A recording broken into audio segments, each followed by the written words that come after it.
Questions for Unit PC Activity 5. So for number 1, I put in the experiment from Activity 1, the cans were filled with water, and the water in the cans changed temperature of the particles inside the can. It also affects the volumes in the can and the pressure that the particles have to deal with. The water in the can adds pressure to the particles, and they change the temperature of the can itself, which affects the movement of the particles inside the can. The bowl of water changes the temperature of the hot can and causes pressure to the can, which makes it dent. That was on page 48, and for the other one on page 48 with the drawings,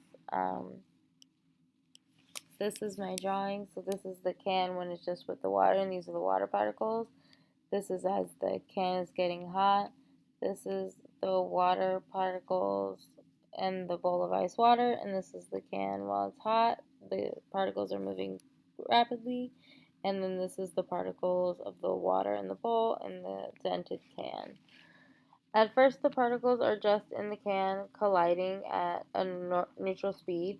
Once the can is heated, the particles in the water increase in speed.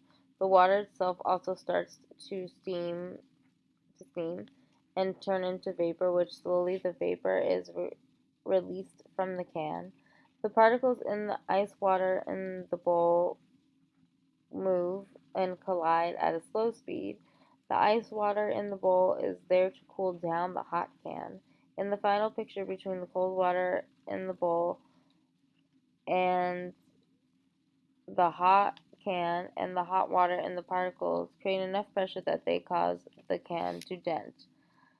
The water from the can is hot, and those particles exert a force on the cold water particles that create enough pressure that causes the can to make a dent. So then on page 49, the prediction question is I answered the water in the pot is heated up and the temperature of the water increases. And as the temperature of the water increases, the water itself starts to turn into vapor, and the vapor evaporates out of the pot, which is how the liquid is boiled away, and that's how the liquid disappears from the pot. And for the graph, this is the temperature, this is the time. I think as the water heats up, the temperature of the water increases, and so that's my graph. And then on page 50, the prediction questions, I put the probe is supposed to keep an accurate temperature of the water, so it is best to just be in contact with the water itself.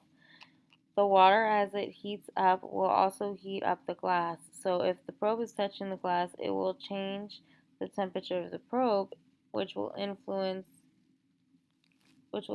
how it measures the temperature of the water, and it won't be as accurate as if it was just immersed in the water. And then for the second question, I put if you keep storing the water throughout the experiment, you keep the liquid moving throughout the experiment. This way, any heat coming from the hot plate will eventually be distributed to all the water in the container. Instead of only the water that's closest to the hot plate gets hot and the water closest to the top of the surface remains the same temperature. It all gets mixed together and remains one temperature. And that's it.